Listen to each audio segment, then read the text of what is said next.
മഹാലക്ഷ്മി സീരിയലിൻ്റെ ഏറ്റവും പുതിയ പ്രൊമോ റിവ്യൂയിലേക്ക് എല്ലാ കൂട്ടുകാർക്കും സ്വാഗതം. കണ്ണൻ്റെ അച്ഛനെ കൊന്നത് പ്രതാപനാണെന്നുള്ള സത്യം തിരിച്ചറിഞ്ഞ മഹാലക്ഷ്മിയും അതുപോലെ കണ്ണനും തൻ്റെ മകളെ ഒരു വേലക്കാരിയായിട്ട് ട്രീറ്റ് ചെയ്യുന്നു. അതിലവൾ ഭയങ്കര സങ്കടത്തിലാണ് എന്ന് മനസ്സിലാക്കി പ്രതാപൻ പ്രതികാരം കൊണ്ട് പിന്നെ ഇറങ്ങിയിട്ടുണ്ട്. ഇത്രയും നാൾ മെൻ്റലി ഡൗൺ ആയിരുന്ന അദ്ദേഹം വീണ്ടും പഴയ പോലെ ഒന്ന് ആക്റ്റീവ് ആവാൻ തുടങ്ങിയപ്പോഴത്തേക്കും മഹാലക്ഷ്മിയും അതുപോലെ മോഹിനി അമ്മയും വെറുക്കുകയും മുത്തശ്ശിയെയും കരുണയും തലയിൽ കയറ്റി വെക്കുകയും ചെയ്യുന്നുണ്ട്.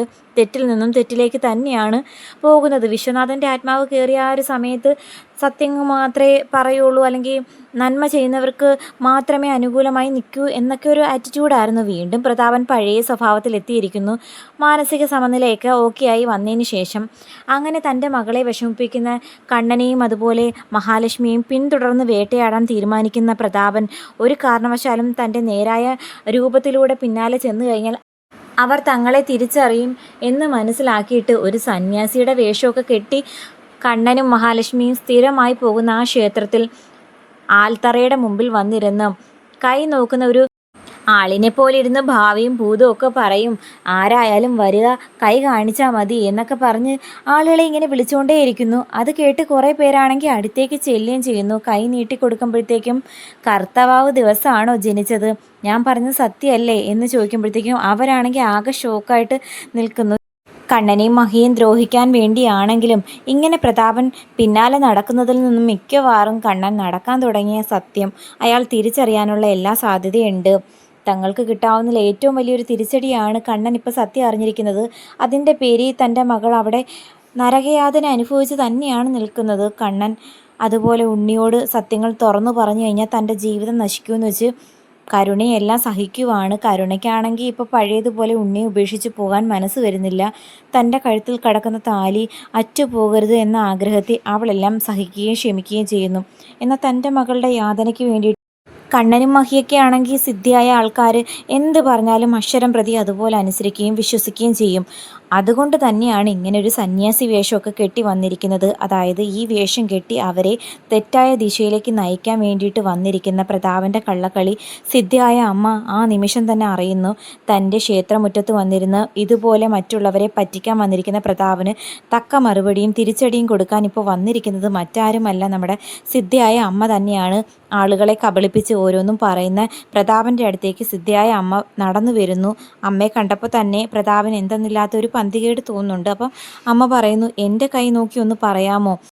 അന്നേരം പ്രതാപനാണെങ്കിൽ മനസ്സിൽ വിചാരിക്കുന്നു, ഇവരെ കണ്ടാൽ അറിയാം ഇവർക്ക് എന്തോ കാര്യങ്ങളൊക്കെ അറിയാം. ഇനി ഞാൻ എന്തെങ്കിലും മണ്ടത്തരം പറഞ്ഞു കഴിഞ്ഞ് ഇവരെന്നെ കണ്ടുപിടിക്കുമോ, എൻ്റെ കള്ളത്തരം കൈയോടെ പൊക്കുമോ എന്നൊക്കെ മനസ്സിൽ വിചാരിക്കുന്ന സമയത്ത് എന്താ ഇങ്ങനെ ആലോചിക്കുന്നത്, എൻ്റെ കൈ ഒന്ന് നോക്കി പറയത്തില്ലേ, അതിനെന്താ പറയാമല്ലോ, കൈ നീട്ട് എന്ന് പറയുമ്പോൾ പ്രതാപനാണെങ്കിൽ കയ്യിലേക്ക് നോക്കി എന്ത് പറയണം എന്നറിയാതെ പകച്ചു നിൽക്കുന്നുണ്ട്.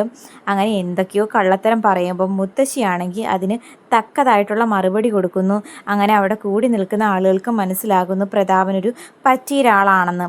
അങ്ങനെ അയാളുടെ കള്ളക്കളി സിദ്ധിയായ അമ്മ എല്ലാവരുടെയും മുമ്പിൽ പൊളിക്കുന്നത് കാരണം ഒരു നിമിഷം പോലും ആ ആൽച്ചുവട്ടിൽ അയാൾക്ക് ഇരിക്കാൻ പറ്റുന്നില്ല.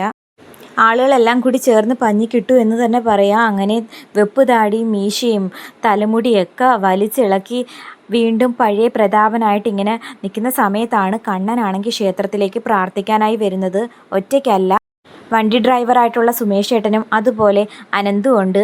കണ്ണൻ മനസ്സുരുകി ദേവിയോട് പ്രാർത്ഥിക്കുന്നുണ്ട്, ജനിക്കാൻ പോകുന്ന തങ്ങളുടെ കുഞ്ഞിന് യാതൊരു ആപത്തും കൂടാതെ ഞങ്ങൾക്ക് കിട്ടണമെന്നും ഞങ്ങളുടെ ജീവിതം മാറ്റാൻ ഇനി ആ കുഞ്ഞ് വന്നാൽ മാത്രമേ സാധിക്കുകയുള്ളൂ. ഞങ്ങൾ ആ കുഞ്ഞിൻ്റെ വരവിന് വേണ്ടി അതിയായി കാത്തിരിക്കുവാണ് എന്നൊക്കെ ഇങ്ങനെ മനസ്സുരുകി പ്രാർത്ഥിക്കുന്നത് ദേവിയും അതായത് സിദ്ധയായ അമ്മയൊക്കെ കേൾക്കുന്നുണ്ട്. അപ്പം അനന്തവും അതുപോലെ സുമേഷ് ഏട്ടനും പുറത്ത് നിൽക്കുവാണല്ലോ.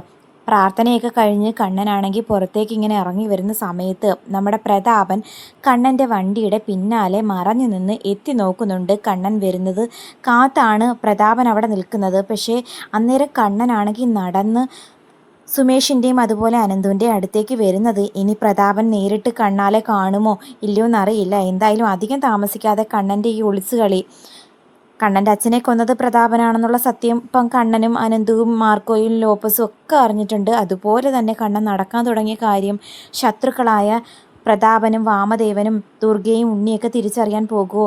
ഇന്നത്തെ ദിവസം തന്നെ കണ്ണൻ്റെ ആ ഒരു കപട നാടകം മുമ്പ് തന്നെ ഒരു സുഹൃത്ത് കണ്ട് പ്രതാപനോട് വന്ന് പറഞ്ഞതാണ് വീൽചെയറിലിരിക്കുന്ന തങ്ങളുടെ മരുമകൻ നടക്കാൻ തുടങ്ങിയ സന്തോഷം ഞങ്ങളെ ആരും അറിയിച്ചില്ലല്ലോ നടക്കാൻ തുടങ്ങിയെന്ന്. അത് തൻ്റെ കണ്ണാലെ ഇന്ന് പ്രതാപന് കാണേണ്ടി വരുമോ, അതോ പ്രതാപനെ അനന്തവും സുമേഷേട്ടനും കണ്ട് പഞ്ഞിക്കിടുമോ? കാത്തിരിക്കാം.